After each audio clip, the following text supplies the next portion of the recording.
வணக்கம் நேர்களே.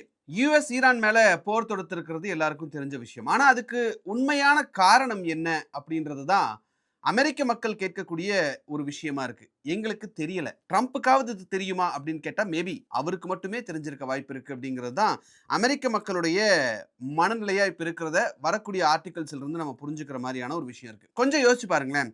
உங்க நாட்டுல டெமோக்ரஸி இருக்கு. நீங்க ஒருத்தரை வந்து பிரைம் மினிஸ்டராவோ பிரசிடென்ட்டாவோ தேர்வு செய்றீங்க. அந்த பிரைம் மினிஸ்டரோ பிரசிடென்ட்டோ வேற ஒரு நாட்டுடைய கடல்ல கொண்டு போய் 2 ஏர்கிராஃப்ட் கேரியர் ஸ்ட்ரைக் குரூப்ஸ் நிறுத்துறாரு. 150க்கும் அதிகமான ஃபைட்டர் ஜெட்ஸை கொண்டு போய் நிறுத்துறாரு. 40,000க்கும் அதிகமான வீரர்களை கொண்டு போய் நிறுத்துறாரு. ஆனா ஏன் பண்றாரு அப்படிங்கிற ஒரு ரீசனையும் உங்ககிட்ட சொல்லல அப்படின்னா உங்களுக்கு ஒரு கன்ஃபியூஷன் இருக்கும்ல. அந்த கன்ஃபியூஷன் தான் இப்ப அமெரிக்க மக்கள்கிட்டயும் இருக்கு. மேபி நிறைய காரணங்கள் சொல்லப்படலாம். ஈரான் மேல இதுக்கு வார் எடுக்கிறோம், அதுக்கு வார் போறோம் அப்படின்லாம் சொல்லப்படலாம். ஆனா உண்மையான காரணம் என்ன அப்படின்னு கேட்கும்போது ட்ரம்ப் தரப்புல இருந்தே மாத்தி மாத்தி தான் பதில் வந்திருக்கு. ட்ரம்ப் வந்து என்பிசில ஒரு இன்டர்வியூ கொடுக்குறாரு. அந்த இன்டர்வியூல ஈரான் மேல நாங்க ஏன் போர் தொடுக்கிறோம் அப்படின்னு கேள்வி கேட்கும்போது அவர் சொல்றது என்ன அப்படின்னா, அங்க இருக்கக்கூடிய லீடர்ஷிப்பை அகற்றணும், அங்க இருக்கிற லீடர்ஷிப்பை டீகேப்டிவேட் பண்ணிட்டு வேற ஒரு லீடர்ஷிப்பை கொண்டு வரணும் அப்படின்னு சொல்லி சொல்றாரு. வாஷிங்டன் போஸ்ட்ல இதே கேள்வியை கேட்கிறாங்க. அப்போ வாஷிங்டன் போஸ்ட்ல அவர் என்ன சொல்றாருன்னா, all I want is freedom for Iranian people அப்படின்னு சொல்லி சொல்றாரு. ஈரான் மக்களுக்கு சுதந்திரம் வேணும்ன்றதுக்காக அமெரிக்கா போய் இப்ப போர் தொடுக்குது அப்படின்றது அவர் சொல்லக்கூடிய விஷயம். அமெரிக்காவுடைய டிஃபென்ஸ் செக்ரட்டரி பீட் என்ன சொல்றாரு அப்படின்னா, இது ரெஜிம் சேஞ்சுக்கான வார் கிடையாது. ஆனா நாங்க வார் எடுத்துட்டு போறதுனால அங்க ரெஜிம் சேஞ்ச் அப்படிங்கிறது கன்ஃபார்மா நடக்கும் அப்படின்னு சொல்லி சுத்தி வளைச்சு மூக்க தொடர மாதிரி ஒரு பதில் சொல்றாரு. இந்த வார் தொடங்கினதுக்கு அப்புறமே ட்ரம்ப் அண்ட் ஹிஸ் டீம் கிட்ட இருந்து மல்டிபிள் மெசேஜஸ் வருது. எந்த ஒரு மெசேஜுமே கிளியரா இல்ல, டு த பாயிண்ட் இல்ல. அண்ட் மோர் ஓவர் ரொம்ப கான்ட்ரடிக்டரியா இருக்கு. மக்களால எலெக்ட் செய்யப்பட்ட ஒரு அரசாங்கத்துக்கிட்ட இருந்து அவங்க செய்யக்கூடிய ஒரு விஷயத்துக்கு 3 டிஃப்ரெண்ட் டைப்ஸ் ஆஃப் மெசேஜஸ் வர்றது அமெரிக்க மக்களையே கம்ப்ளீட்டா கன்ஃபியூஸ் பண்ணுது. மக்கள் ஏன் இவ்வளவு தூரம் கன்ஃபியூஸ் ஆகுறாங்கன்றதுக்கு அமெரிக்கா செஞ்ச விஷயங்கள்ல இருந்தே நம்ம பதில் எடுக்க முடியும். ஒரு நாட்டுல அமெரிக்கா போய் போர் புரியுறாங்க அப்படின்னா, உதாரணத்துக்கு நீங்க எடுத்துக்கோங்களேன், ஆப்கானிஸ்தான், ஈராக் மாதிரியான நாடுகள்ல போய் அவங்க வார் வேஜ் பண்ணாங்க. பண்ணதுக்கு அப்புறம் என்ன பண்ணாங்க? போர் முடிஞ்சிருச்சு அப்படின்னு அவங்க நாட்டுக்கு திரும்பிடுவாங்களா அப்படின்னு கேட்டா கிடையாது. அங்கேயே பேஸ் அமைச்சு அமெரிக்கன் மிலிட்டரியை சேர்ந்தவங்க அங்க இருக்க ஆரம்பிப்பாங்க. சோ ஆப்கானிஸ்தான், ஈராக் மாதிரியான நாடுகள்லயும் வார் முடிஞ்சதுக்கு அப்புறம் இது நடந்தது. இப்போ ரீசெண்டா தான் ஆப்கானிஸ்தான்ல இருந்தே கிளம்பி வந்தாங்க. சோ அமெரிக்க மக்களுடைய தாட் என்ன அப்படின்னா, தேவையில்லாத வார் எதுக்கு எடுக்கணும்? எடுத்துட்டு என்னுடைய கணவனோ இல்ல தம்பியோ அண்ணனோ அங்க ஒரு நாட்டுல போய் ஒரு பேஸ்ல ஏன் இவ்வளவு வருஷம் தங்கி இருக்கணும்? தேவையில்லாத ஒரு விஷயம் அப்படிங்கிறது அமெரிக்க மக்கள்கிட்ட அடிப்படையில் இருக்கக்கூடிய ஒரு கேள்வி. சோ அமெரிக்கன்ஸ் சொல்றது என்ன அப்படின்னா, வாரே தேவையில்லை அப்படின்றது தான். ட்ரம்ப்பும் இதை தான் சொல்லிட்டு இருந்தாரு. நான் பல போர்களை நிறுத்தியிருக்கேன், எனக்கு பீஸ் பிரைஸ், நோபல் பிரைஸ் கொடுக்கணும்லாம் சொல்லிட்டு இருந்தாரு. சொல்லி முடிச்ச கையோட ஈரான் மேல ஒரு வாரையும் தொடுத்திருக்காரு. சோ அமெரிக்கன்ஸ் இருக்கக்கூடிய முக்கியமான 3 கேள்விகள் இருக்கு. 1, இதுக்கு அக்கௌண்டபிலிட்டி எங்க? ஒரு டெமோக்ராட்டிக் கண்ட்ரியில நீங்க ஒரு நாடு மேல போர் எடுக்க போறீங்க அப்படின்னா அங்க இருக்கக்கூடிய மக்கள்கிட்ட பேசியிருக்கணும், அவங்களுக்கு நம்பிக்கை கொடுத்துருக்கணும், எதுக்காக இந்த போருக்கு போறோம் அப்படிங்கிறத எக்ஸ்பிளைன் பண்ணியிருக்கணும். ஆனா நீங்க அதை பண்ணல. 2வது கேள்வி, இந்த வாரோட எண்ட் கோல் என்ன? நியூக்ளியர் டீல் வேணுமா? ரெஜிம் சேஞ்ச் வேணுமா? இல்ல ஈரான் மக்களுக்கு நீங்க போய் சுதந்திரம் வாங்கி கொடுக்க போறீங்களா? இதுக்கு காரணம் என்ன? இதோட எண்ட் கோல் என்ன? அது இன்னும் தெளிவா தெரியல அப்படிங்கிறது அமெரிக்கன் சொல்லக்கூடிய ஒரு விஷயம். 3வது கேள்வி என்ன அப்படின்னா, இதுக்கு நம்ம என்ன விலை கொடுக்க போறோம்? ஈரான் மீதான போர் எடுக்கும் போது மிடில் ஈஸ்ட் முழுவதும் எந்த அளவுக்கு பாதிக்கும்? Oil prices, global economy, India உட்பட பல்வேறு நாடுகள்ல என்னென்ன மாதிரியான மாற்றங்கள் வரும் அப்படிங்கிறத ட்ரம்ப் சொன்னாரா அப்படின்ற கேள்வி அமெரிக்கன்ஸ் முன்வைக்கக்கூடிய ஒரு விஷயமா இருக்கு. கொஞ்ச நாளைக்கு முன்னாடி, அதாவது பிப்ரவரி 2026ல ட்ரம்ப் வந்து ஸ்டேட் ஆஃப் யூனியன் அட்ரஸ் கொடுத்தாரு. அந்த டோட்டல் அட்ரஸ் உடைய சைஸ் அப்படின்னு நீங்க பாத்தீங்கன்னா 1 hour 47 minutes பேசினாரு. அவரு அந்த அட்ரஸ் கொடுத்துட்டு இருந்த டைம்ல பெர்ஷியன் கல்ஃப்ல விமானப்படை தாங்கிய 2 கப்பலும் 150 ஏர்கிராஃப்டும் 40,000 வீரர்களும் அந்த பெர்ஷியன் கல்ஃப் ஏரியாவை சுத்தி இருந்தாங்க. பட் இவ்வளவு தூரம் ஒரு மூமெண்ட் போயிட்டு இருக்கிறப்போ அந்த 1 hour 47 minutesல ட்ரம்ப் வெறும் 3 நிமிஷம் தான் ஈரானை பத்தி பேசினாரு. இவ்வளவு மிலிட்டரி ஃபோர்ஸை கொண்டு போய் அங்க நிறுத்துறதுக்கான காரணம் என்ன அப்படிங்கறத, மக்கள்கிட்ட ஒரு கோர் அப்ஜெக்டிவ் என்னங்கிறத அவர் சொல்லவே இல்லை. சோ அமெரிக்கா இல்ல மற்ற நாடுகள் ட்ரம்ப்புடைய டிமாண்ட் என்ன அப்படின்னு பார்த்தா, ஈரான் ஒன்னு என்னன்னா அவங்களுடைய நியூக்ளியர் கேப்பபிலிட்டியை முழுசா நிறுத்தணும் அப்படிங்கிறது அவங்க கேட்கக்கூடிய பாயிண்ட் நம்பர் 1. ட்ரம்ப்போ இல்ல ட்ரம்ப்பை சப்போர்ட் பண்ணக்கூடிய நாடுகளோ கேட்கக்கூடிய முக்கியமான விஷயங்கள்ல. 2வது மிசைல் ப்ரோக்ராம், பாலிஸ்டிக் மிசைல்ஸை நீங்க ப்ரொடியூஸ் பண்றத இப்பவே நிறுத்தணும் அப்படிங்கிறது. மூணாவது ரீஜனல் மிலிட்ரிஸ் இருக்கக்கூடிய இடங்கள்ல, உதாரணத்துக்கு லெபனான்ல ஹிஸ்புல்லா, யமான்ல ஹவுதீஸ், இவங்களுக்கெல்லாம் சப்போர்ட் பண்றதை ஈரான் நிறுத்தணும் அப்படின்ற இந்த 3 விஷயங்கள் தான் இந்த வார் எடுக்கிறதுக்கு முக்கியமான காரணமா மக்கள் புரிஞ்சிருக்கக்கூடிய ஒரு முக்கியமான விஷயம்.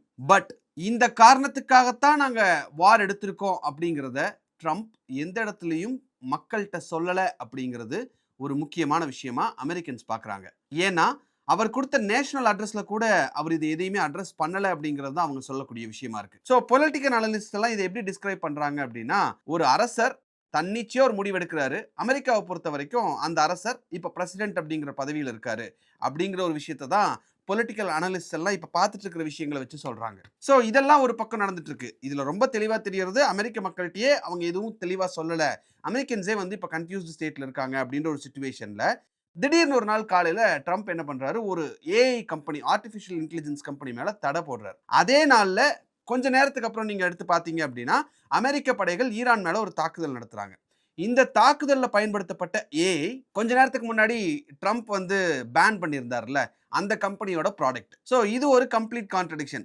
ஒரு இடத்துல தடை போடுறீங்க, பென்டகன் அதே ஏஐ யூஸ் பண்ணி ஈரான் மேல அடிக்கிறாங்க. ஸோ நீங்க சொல்றத பென்டகன் கேட்கலையா, இல்ல பென்டகன் ஒரு வகையில போயிட்டு இருக்காங்க, நீங்க அதை மக்கள்கிட்ட தெளிவுபடுத்தலையா, எதுக்காக இந்த பேன்ற மாதிரியான கேள்விகள்லாம் தொடர்ந்து இருந்துகிட்டே இருக்கு. ஸோ அது என்ன நடந்தது அப்படின்னா, ஈரான் மேலே நடந்த ஏர் ஸ்ட்ரைக் அந்த ஆப்ரேஷனில் கிளாட் அப்படின்ற ஏஐ பயன்படுத்தப்பட்டது. claude.ai நீங்கள் கூகுளில் டைப் பண்ணிங்கன்னா வரும், நீங்களும் அதை ட்ரை பண்ணி பார்க்கலாம் ஆக்சுவலி ஸ்பீக்கிங். ஸோ அது எதுக்கெல்லாம் பயன்படுத்தினாங்க அப்படின்னா, இன்டெலிஜென்ஸ் அசஸ்மெண்ட்ஸ், எதிரிகளை பற்றின தகவல்கள் பெறுறதுக்கு அந்த ஏஐ யூஸ் பண்ணியிருக்காங்க. டார்கெட் ஐடென்டிஃபிகேஷன், எதிரி எங்கே இருக்கான் அப்படிங்கிறத பார்த்தும் அதை கண்டுபிடிக்கிறதுக்காகவும் இந்த ஏஐ யூஸ் பண்ணியிருக்காங்க. அதே மாதிரி சிமுலேட்டட் பேட்டில் பிளானிங், ஒரு போர் திட்டங்கள் எல்லாத்தையும் முன்கூட்டியே ட்ரையல் பார்க்கறதுக்கு இதை யூஸ் பண்ணியிருக்காங்க. அதே மாதிரி சினாரியோ மாடலிங்னு சொல்கிறாங்க, வெவ்வேறு சிச்சுவேஷன்ஸில் என்ன நடக்கிறதுக்கு வாய்ப்பு இருக்குது அப்படின்னு ப்ரிடிக்ட் பண்ணுறதுக்கும் இந்த ஏஐ வந்து யூஸ் பண்ணியிருக்காங்க ஈரான் போருக்கு முன்னாடியே. ஆனால் இதெல்லாம் நடந்துட்டு இருக்கும்போது டப்புன்னு ட்ரம்ப் வந்து அந்த ஏஐ கம்பெனியை பேன் பண்ணுங்க, அவங்களது எதையும் யூஸ் பண்ணாதீங்கன்னு சொல்லி ஒரு அனௌன்ஸ்மெண்ட்டையும் கொடுக்குறாரு. அதுக்கு காரணம் என்ன அப்படின்னு பார்த்தா, டிஃபென்ஸ் செக்ரட்டரி பீட் அப்படின்றவர் என்ன சொல்லியிருக்காருன்னா, ஆந்த்ரோபிக்ன்ற ஒரு நிறுவனம் சப்ளை செயின் ரிஸ்க் இருக்கக்கூடிய ஒரு நிறுவனம், அதனால அதை நம்ம வந்து பேன் பண்ணணும் அப்படின்னு சொல்லி ஒரு விஷயத்த சொல்றாரு. இது என்ன கிளியரா நம்ம புரிஞ்சுக்கணும் அப்படின்னா, அந்த நிறுவனத்துக்கு ஃபாரின் இன்ஃப்ளூயன்ஸ் இருக்கு, சைபர் செக்யூரிட்டி கேப்ஸ் இருக்கு, மலிஷியஸ் இன்டென்ட், அதாவது அவங்களுக்கு தவறான ஒரு இன்டென்ட் இருக்கு, அவங்களோட ஏஐ யூஸ் பண்ணி ஒரு வார் வேஜ் பண்ணி நம்ம போறோம் அப்படின்னா அது நமக்கே பேக் ஃபயர் ஆகிறதுக்கான வாய்ப்பு இருக்கு. அதனால இந்த ஆந்த்ரோபிக்கோட கிளாட் ஏஐ யூஸ் பண்ண வேண்டாம் அப்படின்னு சொல்லி டிஃபென்ஸ் செக்ரட்டரி ஒரு ரெக்கமெண்டேஷன் கொடுக்குறாரு. அந்த ரெக்கமெண்டேஷனை பேஸ் பண்ணி ட்ரம்ப் ஆந்த்ரோபிக்கை யூஸ் பண்ணாதீங்க அப்படின்ற ஒரு அனௌன்ஸ்மெண்ட்டை கொடுக்குறாரு. ஸோ ஏன் இந்த அனௌன்ஸ்மெண்ட்டை வந்து இவன் சரியில்லை, இவனை யூஸ் பண்ணாதீங்க அப்படின்னு சொல்லி Trump, white house, defence secretary எல்லாம் ஏன் சொன்னாங்கன்றதுக்கு பின்னாடி ஒரு இன்ட்ரெஸ்டிங்கான கதை இருக்கு. என்ன நடந்திருக்கு அப்படின்னா, பென்டகன் ஆந்த்ரோபி கிட்ட ஒரு விஷயம் கேட்குறாங்க, உங்க ஏஐயை லாஃபுல் பர்பஸ்க்காக சட்டப்பூர்வமா நாங்க எல்லா இடங்கள்லையும் யூஸ் பண்ணிக்கிறதுக்கு எங்களுக்கு ஒரு பிளாங்கெட் பெர்மிஷன் கொடுங்க. நாம இப்போ வந்து கூகுள் மேப் யூஸ் பண்ணும்போது எல்லா இடத்துலையும் அலோவெல்லாம் கேட்குதுல்ல, அந்த மாதிரியெல்லாம் எதுவும் கேட்காம எங்களுக்கு ஓவரால் எல்லாத்துக்கும் பெர்மிஷன் கொடுங்க அப்படின்னு சொல்லி பென்டகன் ஆந்த்ரோபி கிட்ட கேட்குறாங்க. ஆந்த்ரோபிக்கோட சிஇஓ டாரியோ என்ன சொல்றாரு அப்படின்னா, இதுக்கான பெர்மிஷனை நாங்கள் உங்களுக்கு மொத்தமாக கொடுத்துட்டோம் அப்படின்னா மனசாட்சிக்கு விரோதமாக நாங்கள் செயல்பட்டதா ஆயிடும், அதனால அந்த மாதிரியான ஒரு பெர்மிஷனை நாங்கள் கொடுக்க மாட்டோம். ஏன்னா நாங்கள் அப்படி கொடுத்துட்டா நீங்கள் என்ன பண்ணுறதுக்கு வாய்ப்பு இருக்குது அப்படின்னு சொல்லி ஆந்த்ரோபிக்கோட சிஇஓ 2-3 காரணங்கள் சொல்கிறாரு. அமெரிக்க மக்களையே அமெரிக்கா ஸ்பை பண்ணுறதுக்காக எங்களுடைய ஏஐ யூஸ் பண்ணக்கூடும், அதனால் அதை நாங்கள் பண்ண மாட்டோம்னு சொல்கிறாரு. ரெண்டாவது, மனுஷங்களோட கட்டுப்பாடே இல்லாம மெஷினை வச்சே நீங்க வெப்பன்ஸை ஆட்டோமேட்டிக்கா யூஸ் பண்ண முடியும், அது நடக்கிறதுக்கும் நாங்க ஒரு காரணமா இருக்க மாட்டோம். ஸோ உங்களுக்கு அந்த பெர்மிஷனை கொடுத்துட்டோம் அப்படின்னா மனசாட்சியை வித்துட்டு தான் நாங்கள் கொடுக்கணும். ஸோ அந்த மாதிரி ஒரு பெர்மிஷனை நாங்கள் கொடுக்க மாட்டோம் அப்படின்னு சொன்ன உடனேயும் அமெரிக்கன் கவர்மெண்ட்டுக்கு கோபம் வருது.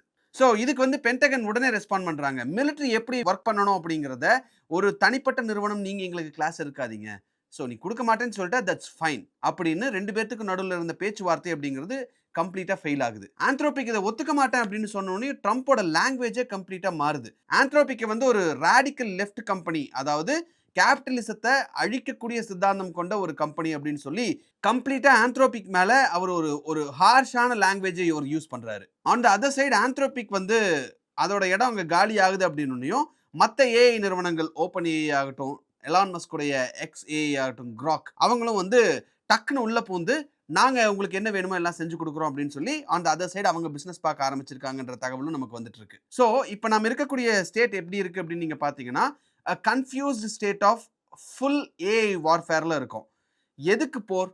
காரணங்கள் பல சொல்லப்படலாம். ஆனா உண்மை யாருக்குமே தெரியாது. இல்ல ஒரு சிலருக்கு மட்டும் தான் அந்த உண்மை தெரியும். அவங்க அந்த உண்மையை சொல்ல மாட்டாங்க. சரி, நீங்க சொல்ல மாட்டீங்க ஓகே. இப்ப இந்த வார் எடுத்திருக்கீங்களே, அதுக்கு ஒரு ரீசன்க்காக நீங்க அந்த வார் எடுத்திருக்கீங்க. அந்த ரீசன்ல நீங்க ஸ்ட்ராங்கா நிப்பீங்களா அப்படின்னு கேட்டா, அதுவும் தெரியாது. அமெரிக்காவுடைய பவர் என்ன அப்படிங்கிறது தெரியும். ஈரானுடைய பவர் என்ன அப்படிங்கிறதும் இப்ப தெரிஞ்சிருக்கும். சோ போர நிறுத்துறதுக்கு 4 இருந்து 5 வாரம் வரைக்கும் ஆகும். அதுக்கு மேலேயே கூட ஆகலாம் அப்படின்னு சொல்லி ட்ரம்ப் சொல்லியிருக்காரு. இப்படி ஃபுல் ஆஃப் அன்சர்டனிட்டீஸ் இருக்கக்கூடிய சிச்சுவேஷன்ல போர நிறுத்திருவீங்களா அப்படின்னு ஒரு கேள்வி கேட்டா, அதுக்கும் இப்போ தெளிவான ஒரு பதில் கிடையாது. ஸோ இந்த யுஎஸ் ஈரான் வார் அப்படிங்கிறது ஒரு குறிப்பிட்ட பாயிண்ட் நோக்கி போயிட்டு இருக்கா அப்படின்னு கேட்டா உண்மையிலே இல்ல. இன்னைக்கு எனக்கு ஒரு விஷயம் தோணுது, அதை நான் பண்றேன். நாளைக்கு எனக்கு அந்த வார் நடத்துறதுக்கு இவங்க கொஞ்சம் எதிரியா நிப்பாங்கன்னு தோணுது, உடனே அவங்கள தள்ளி வைக்கிறேன். வார் நடத்தும்போது எனக்கு இந்த ஸ்ட்ராட்டஜியை மாத்தணும்னு தோணுது, டக்குன்னு அந்த ஸ்ட்ராட்டஜியை நான் மாத்துறேன். இப்படிதான் இன்னைக்கு இருக்கக்கூடிய வார்ஃபேர் அப்படிங்கிறது போயிட்டு இருக்கிறத நம்ம கண்கூடா பார்க்கிறோம். இன்னும் ட்ரம்ப் சொல்லியிருக்கிறது 4, 5 வாரம் ஆகும் இந்த வார் நிக்கிறதுக்குன்னு சொல்லியிருக்காரு. 4, 5 வாரத்துல இன்னும் என்னென்னலாம் நடக்க போகுது அப்படிங்கிறத நாம கொஞ்சம் இமேஜின் பண்ணி பார்த்தாலே, ஏற்கனவே நடந்துட்டு இருக்கிற விஷயங்கள வச்சு இமேஜின் பண்ணி பார்த்தாலே உண்மையிலேயே பயமா தான் இருக்கு. இந்த விஷயத்த பத்தி நீங்க என்ன நினைக்கிறீங்க அப்படிங்கிறத நீங்க இதுல கீழ கமெண்ட்டா போடுங்க. இந்த வீடியோ உங்களுக்கு பிடிச்சிருந்தா இந்த வீடியோவை லைக் பண்ணுங்க, ஷேர் பண்ணுங்க, கமெண்ட் பண்ணுங்க, சப்ஸ்கிரைப் பண்ணுங்க. Thank you.